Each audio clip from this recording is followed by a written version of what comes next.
When I see that they put every black man in the movies in a dress at some point in their career, I'll be connecting them down like, wow, all these brothers gotta wear a dress. This happened to me. Some of us are against the Illuminati, and we are against the Illuminati at our own detriment. We gotta let some air out of the ball, man. The country's getting a little tight. It doesn't feel like it's ever felt in my lifetime. It was soulless. Yeah. Never seen anything. And I still, every time I get out there, I feel like, oh man, I don't feel life. You ever notice how Katt Williams went from the loudest voice in the room to almost a ghost? One interview on Club Shay Shay, and it was like a portal opened. He sat down, looked straight into the camera, and started naming names you're not supposed to say out loud. Steve Harvey, Kevin Hart, Diddy, Tyler Perry, Ludacris. He didn't hint, he didn't imply, he accused. He said, they pay you to not talk about the things they don't want you to talk about. They canceled me when I spoke on Michael Jackson and R. Kelly. And then, silence. Not from the industry.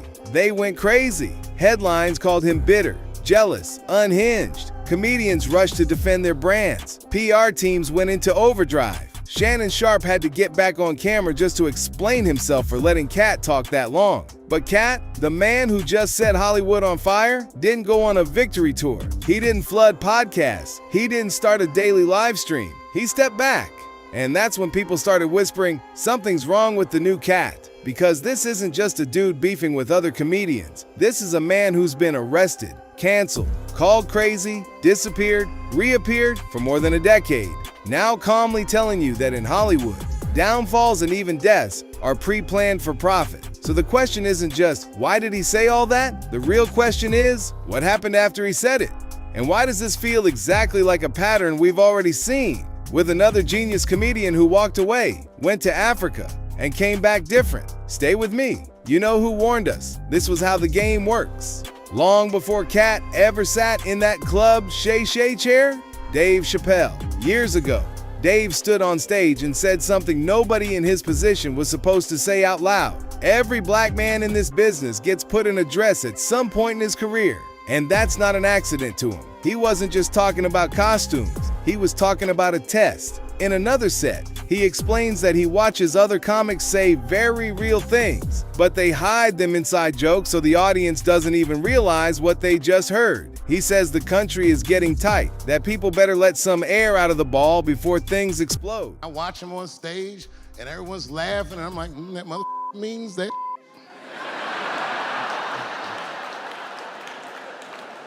Don't get mad at them, don't hate them. We go upstairs and have a beer, and sometimes I even appreciate the artistry that they paint their racist opinions with. Man, it's not that serious. The First Amendment is first for a reason. The Second Amendment is just in case the first one doesn't work out. We gotta let some air out of the ball, man. The country's getting a little tight. It doesn't feel like it's ever felt in my lifetime. So tonight, I am honored that my colleagues are here in comedy and in music. We gotta let some air out of the ball, man. The country's getting a little tight. It doesn't feel like it's ever felt in my lifetime. To the casual viewer, that's just Dave being funny. To people who've been paying attention, it sounds like a man who knows exactly what happens when you say too much. And if it were only Dave, you could ignore it. But it's not just him. TK Kirkland sits down and straight up says Katt was telling the truth about Martin trying to recruit him into the dress-wearing army. He says, this didn't start with Katt, that long before Katt was famous. People were being pressured to wear dresses on television, and then they turn around and blame it all on the devil. When I was looking at it, Katt Williams, he told a story about how he was supposed to be in, Big Mama House too, but he turned the role down after Martin was trying to put him in the dress. How you feel about him saying that?